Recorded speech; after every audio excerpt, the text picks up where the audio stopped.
On vient tout juste d'annoncer une info selon laquelle un des grands mots en Égypte est censé faire son grand retour vers le milieu de 2024. Ils sont actuellement en pleine production, capturant et documentant chaque instant. À cet instant, la situation paraît s'aggraver de jour en jour, devenant de plus en plus complexe. On se demande ce que le divin réserve pour ces individus. Aujourd'hui, nous allons discuter d'un événement absolument stupéfiant qui s'est déroulé dans un lieu extrêmement significatif. Imaginez une horde de sauterelles s'abattant sur un site crucial pour certains, là où ils exercent leur rituel spirituel. Cette occurrence a été si remarquable que beaucoup l'ont appris, surtout via les plateformes sociales. Devinez où cela s'est passé? Exactement, à la Mecque, qui représente un pilier fondamental pour les résidents saoudiens. Abordons ce que les gens en pensent. Était-ce un présage mystique ou juste un phénomène occasionnel? Cette situation sortait clairement de l'ordinaire et a suscité curiosité et étonnement. Après tout, voir des sauterelles à la Mecque n'est pas monnaie courante, n'est-ce pas? Je suis vraiment impatient de vous parler d'une vidéo exceptionnelle que j'ai découverte et nous la décortiquerons ensemble. Ce fut un instant chargé d'émotions uniques. Préparez-vous, car les images peuvent choquer. Imaginez une nuée de sauterelles envahissant un espace sacré où les fidèles viennent pratiquer leurs rites. Les croyants étaient présents, la Mecque étant un lieu d'une immense importance pour eux en Arabie Saoudite. En Arabie Saoudite, il y avait un tel essaim de criquets que même les rites spirituels ont dû être interrompus. Des images et des séquences de cet événement ont circulé sur le net, semant une certaine angoisse chez plusieurs, croyant avoir affaire à des cafards. Or, il s'agissait bel et bien de criquets. Certains y ont vu une réminiscence des fléaux bibliques, tels que les invasions de puces, de grenouilles et de sauterelles. Quelques-uns y ont perçu peut-être un présage surnaturel, tandis que d'autres ont rationalisé l'événement comme une conséquence naturelle après des précipitations. Quoi qu'il en soit, l'incident a suscité beaucoup de curiosité et s'est déroulé dans un site hautement significatif pour les pratiquants de l'islam. Les croyants étaient en pleine dévotion quand soudainement une nuée de criquets a tout chamboulé, nous poussant à nous questionner si Dieu cherche à nous communiquer un message. Il arrive que les phénomènes naturels semblent être de simples coïncidences ou ne trouvent d'explication que dans la science, mais certains sont convaincus que c'est l'œuvre divine. La nature a toujours servi à révéler le divin, et les récits sacrés nous enseignent que Dieu gouverne sur bien plus que les anges, incluant les insectes et les événements naturels tels que les criquets. Bien que nous ne saisissions pas intégralement ces mystères, ces événements nous interpellent, attirant notre regard vers le céleste et nous incitant à méditer sur des questions fondamentales. Des images et vidéos diffusées à l'échelle mondiale attestent que cet incident s'est produit à la Mecque, en Arabie Saoudite. Il semble que Dieu se serve de tout à sa disposition pour communiquer avec nous, même si certains prennent cela à la légère, considérant cela comme une vidéo de plus sur Internet. Je trouve que la nature est stupéfiante et lorsqu'elle se manifeste de manière inhabituelle, cela constitue un phénomène vraiment exceptionnel qui mérite notre attention et notre réflexion. Les signes des temps modernes nous invitent à réfléchir sur la vie, la foi et le retour du Christ. Si vous appréciez ce genre de contenu, je serais vraiment enchantée de lire vos commentaires et de voir ce contenu partagé. Chaque interaction compte énormément pour moi et je suis profondément reconnaissante envers ceux qui y participent. Parfois, les gens oublient l'importance de ces signaux, mais ils sont essentiels pour comprendre notre monde et notre spiritualité. Les événements qui se déroulent sous nos yeux ne sont pas juste des distractions ou des moyens de divertissement, ils sont sérieux, vous voyez. Il est crucial de saisir que ces événements peuvent servir d'indicateurs, signalant l'arrivée de moments significatifs. Jésus a mentionné des occurrences bizarres prêtes à survenir, les présentant comme des alertes majeures, vous savez. Il a expliqué que ces moments marqueraient le commencement de quelque chose de monumental, pas leur conclusion. Il a aussi évoqué l'apparition de faux messies, de séismes et d'autres phénomènes extraordinaires. Tout ceci renvoie aux récits anciens de la Bible annonçant des événements futurs dans notre monde. Même si votre approche est plus scientifique, pas de souci, parce que la science et la foi peuvent se compléter.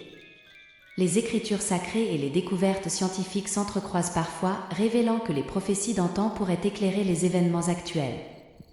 C'est fascinant d'observer l'avancement technologique et de voir certaines prédictions anciennes se concrétiser. Nous devons juste rester astucieux et vigilants pour aborder ce sujet de façon constructive. L'avenir, autrefois cantonné aux récits de fiction, prend forme sous nos yeux, se dévoilant avec une vitesse stupéfiante. Au cœur de ces avancées et phénomènes naturels, qui trouvent souvent des explications scientifiques mais peuvent également être interprétés comme symboliques, nous assistons à ce que d'aucuns perçoivent comme des manifestations de l'amour divin à travers les réalités de tous les jours. Dans l'imaginaire qui se déhanche sur nos écrans, il y a des âmes qui perçoivent un souffle céleste, dévoilant des miracles et des signaux. Celui qui regarde et croit, s'il le désire, trouve dans ce message un écho des jours de Noé, insinuant que l'histoire se répétera à l'arrivée du Fils de l'homme. Du temps de Noé, la vie déroulait son tapis habituel, les gens étaient absorbés par leur quotidien, festoyant lors des noces, s'évadant en congés sans fin, écartant les sommations de Noé. Hormis Noé, sa conjointe, leur progéniture et leurs compagnes, nul n'a pris au sérieux l'avertissement du déluge imminent. Lorsque les cieux ont ouvert leurs vannes, versant leurs eaux 40 jours et nuits, seule cette famille isolée a survécu, témoignage solitaire de cette épopée de survie. Une trame semblable pourrait se tisser de nos jours, non pas par l'édification d'une nouvelle arche, mais par la promesse du second avènement du Christ. Il a affirmé être le sentier, la vérité et la vie, en ajoutant être la porte. Ce chemin, cette vérité, cette vie et cette porte possèdent une singularité. Nous sommes face à l'opportunité exceptionnelle d'adopter cette vérité, de marcher sur ce sentier, de choisir cette vie et de traverser cette porte que Jésus propose à l'humanité tout entière.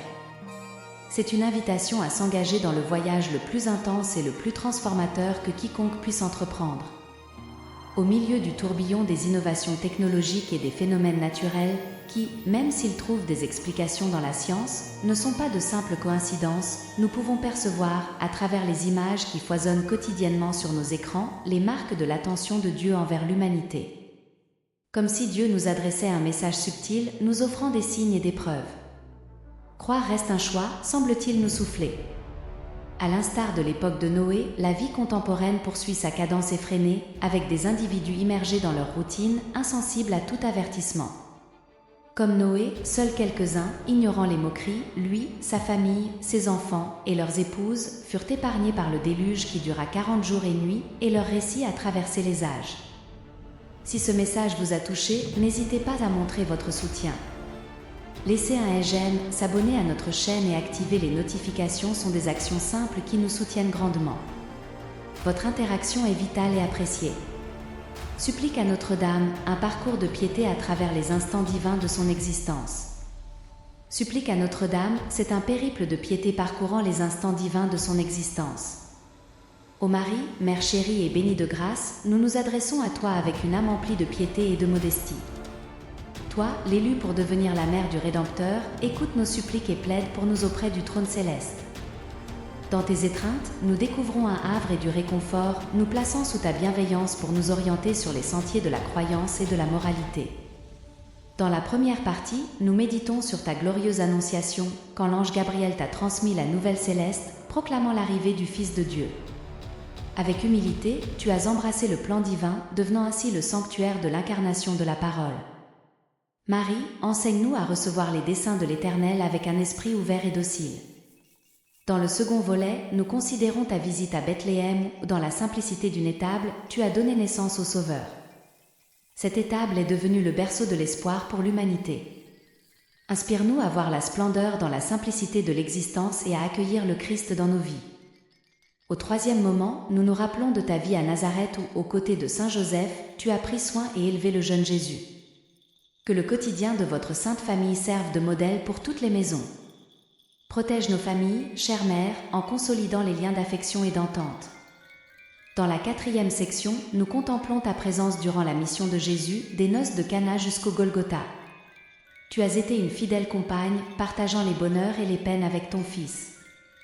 Marie, apprends-nous à rester proches dans les moments de joie comme d'épreuve, en imitant ton amour inconditionnel. Au 5e chapitre, nous nous penchons sur ton Assomption, montée aux cieux en corps et en âme, auprès du Père. Tu es un symbole d'espoir et de magnificence. Conduis-nous, Marie, dans le voyage de notre vie terrestre, afin que nous puissions un jour admirer le visage divin au royaume éternel. Dans le 6e récit, nous demandons ton aide pour les souffrants, les affligés et tous en situation précaire. En tant que Mère de miséricorde, prends sous ton aile ceux qui endurent de grandes épreuves, offrant la force de persévérer et de garder confiance même dans les adversités les plus ardues. Pour finir, dans la 7e partie, nous terminons notre prière, confiant que sous ta garde maternelle, nous trouverons la grâce du salut. Ô Marie, sous ton amoureux regard, guide-nous vers la lumière éternelle. Souveraine des cieux et de notre planète, éclaire notre route vers la sainteté et guide-nous jusqu'à l'inoubliable rendez-vous avec Jésus-Christ, ton enfant et notre guide. Amen. Ô très sainte Vierge Marie, Mère de la miséricorde et lumière de l'aube, nous tournons nos cœurs vers toi, pleins de reconnaissance pour l'ampleur de ton plaidoyer auprès du Seigneur. À tes côtés, nous trouvons un havre de paix et de réconfort, persuadés qu'en tant que Mère bienveillante, tu partages nos bonheurs et nos soucis. Dans la première section, nous réfléchissons à ton Immaculée Conception, née sans la marque du péché originel. Cette bénédiction remarquable t'a prédestinée à être la mère méritante du Rédempteur. Enseigne-nous, Marie, à maintenir un cœur pur et à aspirer à la sainteté au fil de nos jours. Ensuite, nous réfléchissons à ta visite chez Élisabeth, où tu as chanté le Magnificat, louant les miracles du Seigneur. Inspire-nous, Vierge sacrée, à reconnaître et célébrer les dons de Dieu dans notre existence, en témoignant notre gratitude et notre louange. Dans le troisième texte, nous remémorons ta venue à Bethléem, l'adoration des bergers et des mages devant l'enfant Jésus. L'humilité et la simplicité ont caractérisé ce moment béni. Incite-nous à apprécier la beauté de la simplicité et à accueillir la clarté du Christ dans nos vies. Au quatrième point, nous examinons les périodes de silence et de méditation dans la vie de Jésus.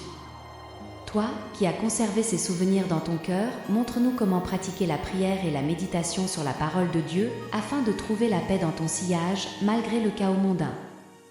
Dans le cinquième passage, nous dirigeons nos pensées vers le Golgotha où, avec une force inébranlable, tu as soutenu Jésus durant sa crucifixion.